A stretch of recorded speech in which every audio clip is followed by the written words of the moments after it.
guys, Ishiyama Legends, welcome to the video. Today we have a champion guide on Ishiyama The Immovable. He's a Shadowkin Spirit Affinity legendary champion who was a recent fusion at the time of this recording.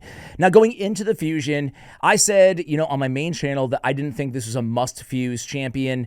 I think far from it, right? He's a damage dealer who's fairly tanky, who has a little bit more to his kit. You could do worse. You could certainly do better as well. That was my opinion going into the fusion. However, I still went for him because A, he was a fragment summon, a little bit easier, and B, I wanted to do a guide and see if I was wrong as well. So here he is, Ishiyama The Immovable. Again, the fusion ended a ways back. We already have the new fusion, coming to the game very soon. But I thought there'd be a little bit of time here to marinate on the champion a little bit and to try him out in various areas and see what I really thought of this dude. So again, he's a legendary HP-based champion. He's a damage dealer. His base HP at 23k almost is pretty damn solid. The rest of his base stats, he's pretty slow at 99. 1167 is all right on defense. Nothing too crazy. His aura's HP in all battles by 28%, which is a fairly good aura. Obviously, you can use it, well, anywhere, right? Which is inherently, the more areas they add to the game that don't have a specific aura, associated with it, like Siege, for example, and, Chimera battles and in Curse City. These all battle auras obviously are inherently so much more valuable. So he's got that going for him if you don't have a better aura to use on your team. Burning Comet is his 2-time hitter on his A1. You can book it up 4 books for damage. They tend to do this a lot in fusions. They do it on a lot of champions, to be fair, but especially fusions where you waste a lot of books into them, because they want you to spend money somehow, right, to upgrade these champions, if I wanted to be cynical about it. A 2-time hitter. Each hit transfers a random debuff from this champion to the target. If this champion is under any debuffs when attacked, counterattacks with this skill. Honestly, it's a very solid A1 ability. Again, each hit transferring a debuff from this champion to the target. It's a good self-cleanse as well, because he is going to counterattack, thus transferring those debuffs off. So a solid A1 for sure. On his calculated volley, his A2 ability, it's a 3-turn cooldown. There's 5 books that go into it. An AoE has a 100% chance to win both to placing a fear, a decreased crit damage, and a decreased crit rate debuff on all enemies for 2 turns. These debuffs cannot be resisted by enemies who are already under 2 or more debuffs. So a conditional unresistible mechanic on his A2. Certainly not the 3 best debuffs in the game. Decreased crit damage is probably my least favorite debuff in all of Raid. Decreased crit rate isn't that bad.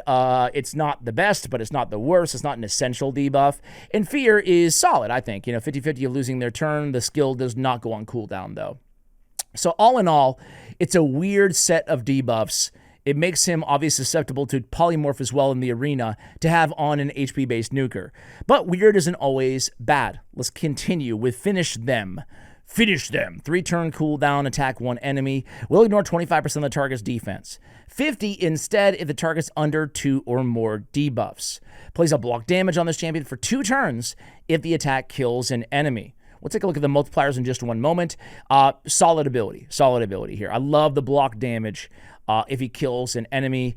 It's why we're absolutely going to go for, since we have him built in Stone Skin, and he has that juicy 2-turn block damage, we really want to forego some of the more offensive blessings, and we really want to go Lightning Cage on this guy, okay? The Immovable. We'll talk more about that in a moment. Whenever an enemy resists a debuff attempt from this champion, the next debuff placed by this champion cannot be resisted.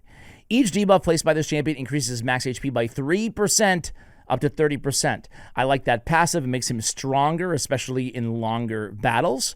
Solid, right? And then the irresistible debuffs, right? So he can land debuffs. We don't want to build him with accuracy, right? Like, even if he gets resist, he'll land the next one.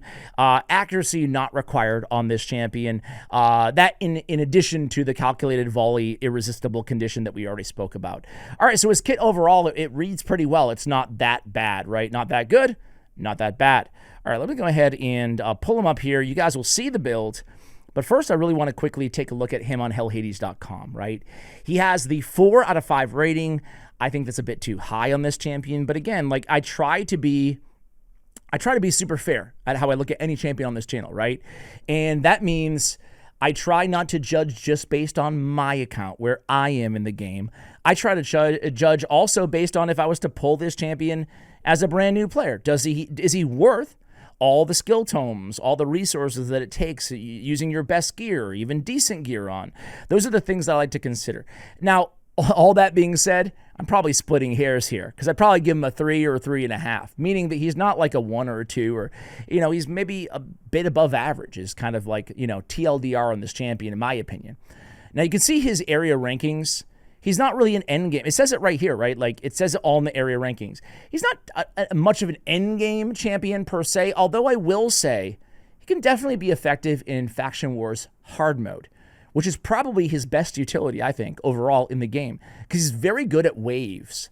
With that fear and with his damage, he does pretty well. You know how some champions just tend to do better against wave enemies than they do against like arena enemies, right? There's a number of different reasons for that, obviously. The scalability of the enemy stats and the defense, the levels, and whatever. But I noticed that he does better, in my experience, in waves. I think this arena role, personally, is too high.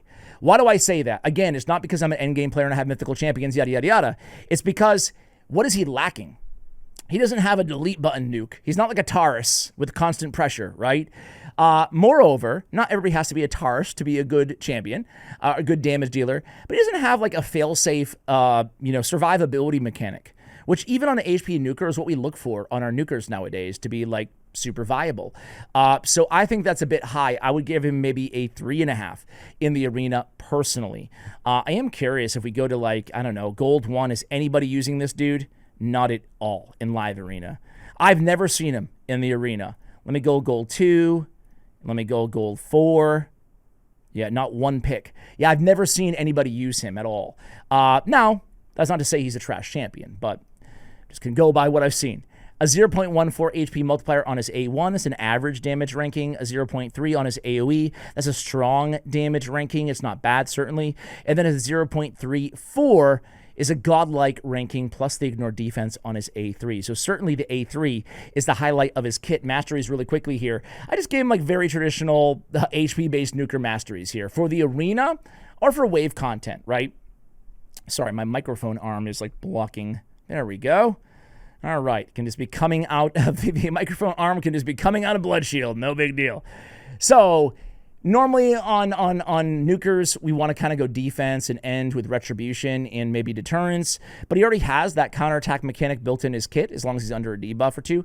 So that's great anyway. My hair, my hat. Sorry, it could be becoming discombobulated, and I don't edit these videos. Apparently, obviously, I should say. Instead, though, I went with his Steadfast. I gave him the extra HP. I came down from Master Hexer to extend the duration of the debuffs that he has anyway. On his A2, it won't work with a Fear, but it will work with the decreased crit rate, decreased crit damage. Sure, why not? And obviously, lasting gifts means nothing because it does not work on the block damage buff that he brings. On the offensive side of things, I did go with Ruthless Ambush. I passed up on Bring It Down. I mean, he's going to have higher max HP than a lot of champions, so I decided to instead go with Cycle of Violence, as well as Wrath of Slain, which will help more in wave content. As I mentioned earlier, he's a good wave champion.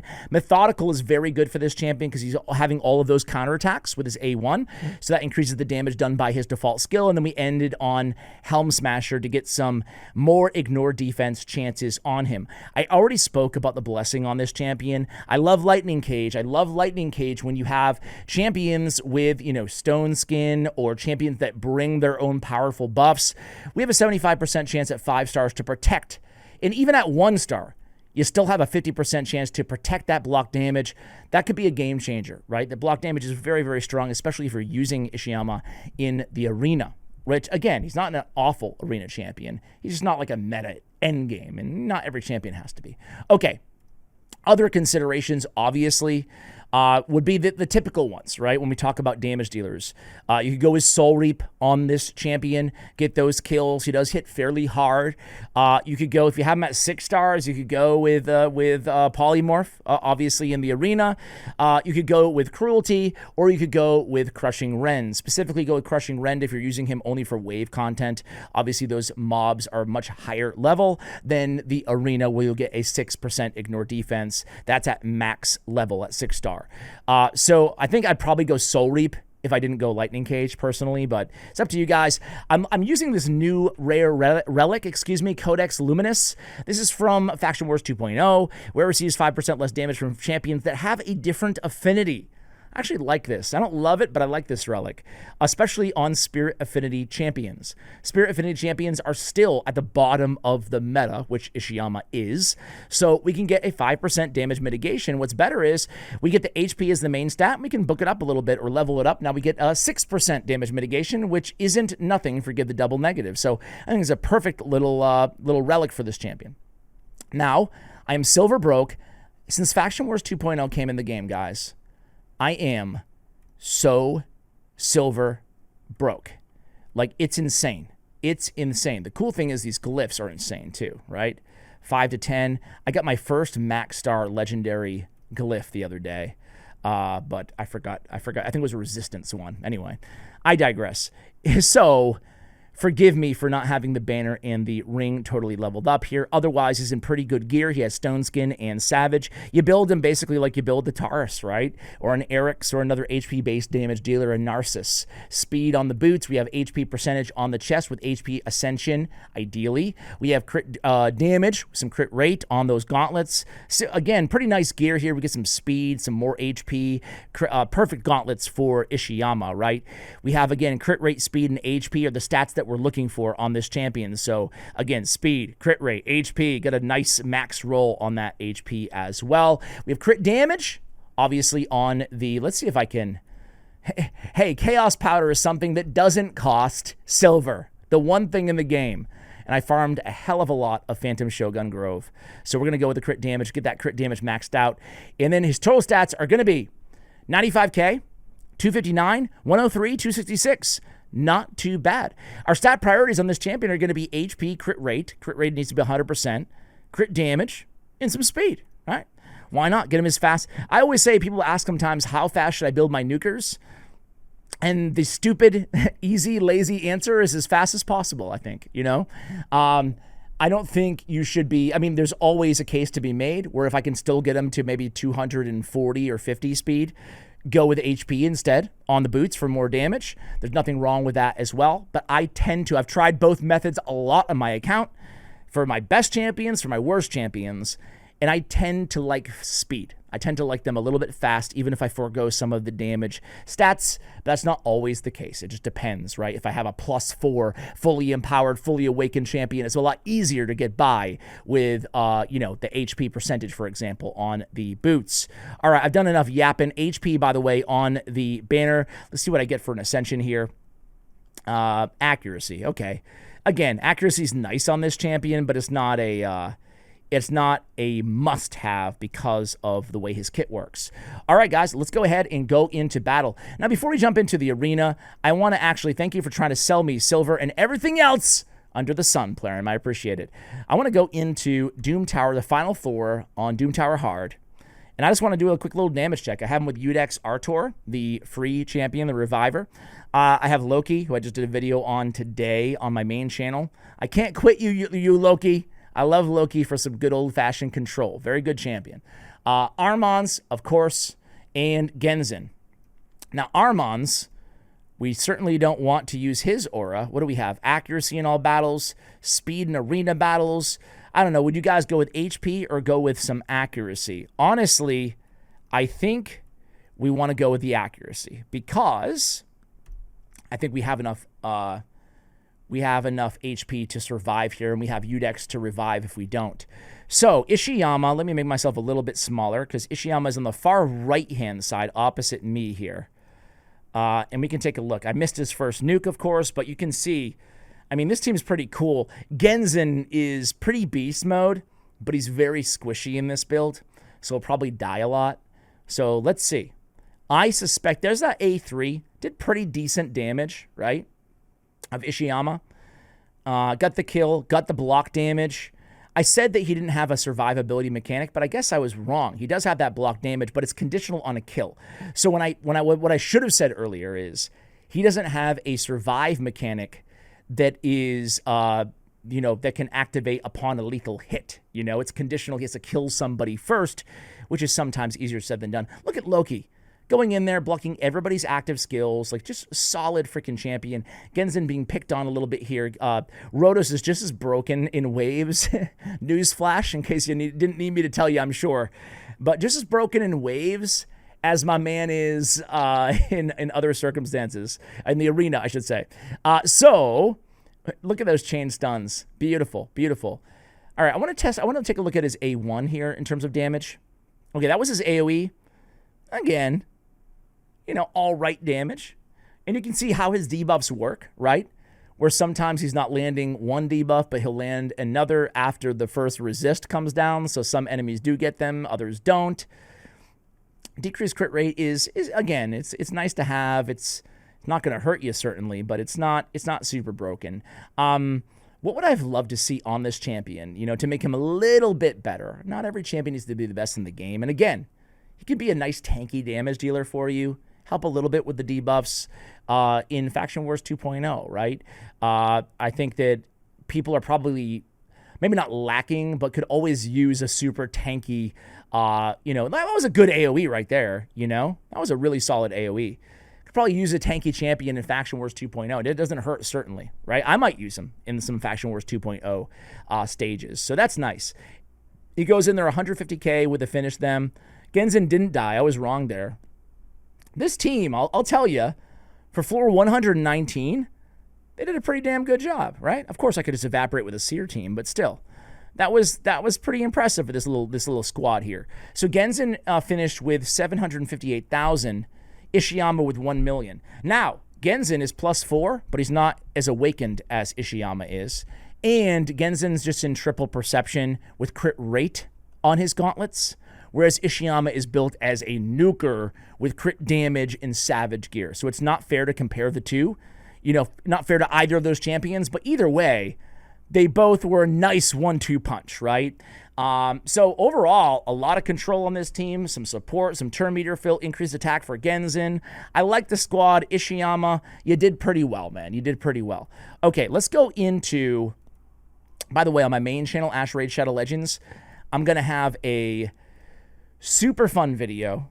I'm going to put together one of my best all-mythical teams, my best all-legendary teams, one of my best all-epic teams, probably not rare. Maybe, though. And I'm going to put them all together in against that same stage, floor 119. And I'm just going to compare them all, right? Compare the times and whatnot. I think it just might be fun, anyway, to take a look at a bunch of champions. So a bunch of different wave-clearing strategies as well. We'll have some poison combustion, some seer, whatever, you know? Anyway, let's see. I didn't even pay attention to half this battle. And we're not high in the arena, but I have him with Armons, with Arbiter, and with Loki again. So a fairly accessible team. If I didn't have Armons, I would put Fabian in, right? Of course. If I didn't have Fabian, I'd put like Allison, I guess, right? So let's go down. Actually, I want to go against a little bit of a tougher team than that. All right, let's just start over here. Another speed team. And we're going to go ahead and take it off auto. I'm going to go in with a turn meter boost. The cool thing is on an HP-based nuker, as you guys know, that there is no setup required, really, right? Meaning that I don't need increased defense. I don't need increased attack. He's just going to do his damage, right? So turn meter steal, I guess I'll take Arbiters. And then he should be able to delete everybody with his A2 here. They're super squishy, this team. And you saw, you know, not too bad. I mean, to me, his nuking, his damage, I should say. Like I said, no TARS, not that he needs to be, but like, good. Maybe not great. Let's try to find some like decent teams here. Okay, now we're talking. Now we're talking here. So let's see what we got against this squad. So again, you can see the Lightning Cage. I mean, Lightning Cage is, I know I'm being, you know, I know I've made my point here probably to most of you guys, but I think that Lightning Cage, the fact that it never, let's get rid of Mikage, or get sheeped. Beautiful. I was playing with fire. I should have just went in with Loki and taken care of her. All right, let's go in with let's see if we can get Mikage. I mean, we have the affinity matchup here, right? And we couldn't get the kill on that A3. Now, That's a bummer. I'm not sure if she had any reaction gear. I don't think she did. That was a critical hit. That was fine. So yeah, man, that was kind of a bummer, right? Wasn't it?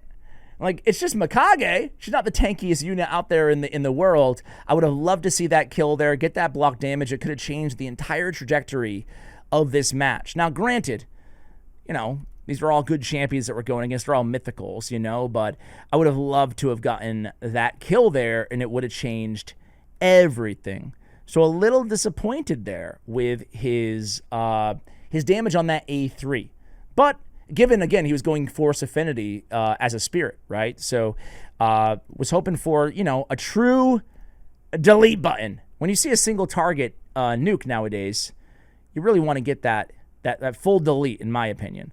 All right, we have a chance to steal a... let's try to steal Errol's... Okay, nice. That's why Loki's so cool, man. Just steal everything off that dude, right? Now, they do have a Reviver left standing right now, so I'm just going to try out his A1 here, and I'm going to try it out against Errol. So Errol is a very, very squishy attack-based champion, so would have loved to get that kill there. Unfortunately, we didn't, but, you know, I think we're still going to win this battle. But again, that's where I was really, you know, just cutting to the chase here, and I think I've probably made my point. Kind of like let down with his damage a bit, you know? Like, he's just not that great. It's not that bad. It's just not that great. Let's go with his AoE again. That should kill everybody, right? Not really. Not really. You know, what do you guys think? Am I being too harsh on this dude? I'm just not... in the arena specifically, this is why I took issue with the... And I don't care, man. Like, I think even, like... This is why I took issue with the 5.5, excuse me, 4.5. Jeez, Ash. Learn how to freaking count, bro. That's why I took issue with it, you know? Well, he gets the kill there, 94k against Duchess. That was a little better. I just think I wish he packed a little bit more of a punch. Now, I would love to hear, odds are you're watching this video, you disagree with me, and you have them, right? And I would love to hear what your assessment has been on your account in the comments below, right? Especially if you disagree with me. I would love to hear, you know, who you were using, kind of how long you've been playing on your account, how you've been using this guy. I would love to, I'd love to hear about it. Here's his AoE. Again, pretty squishy team here. Can't get the kill, but man, I mean, it's nice to get the fear at least, right? And those fears... It's not a trash. I don't think even fear is a trash debuff, right? It's definitely RNG laden, but it's nice to have with the only caveat that he can get sheeped a lot. If I was going to make him a little bit better, like I said, sure, you can increase the multipliers. The big thing to do, though, the big thing you could have done on this guy that wouldn't have made him broken, but definitely would have made him a lot more viable. Let's see if we can get the kill here against Wither. There we go. That was good damage there on that one, right?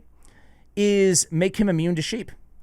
Yeah, that's what I would like to see on this guy, right? Because he's kind of this nuker debuffer with irresistible debuffs and all that stuff going on. To me, make him immune to sheep. That's it, you know?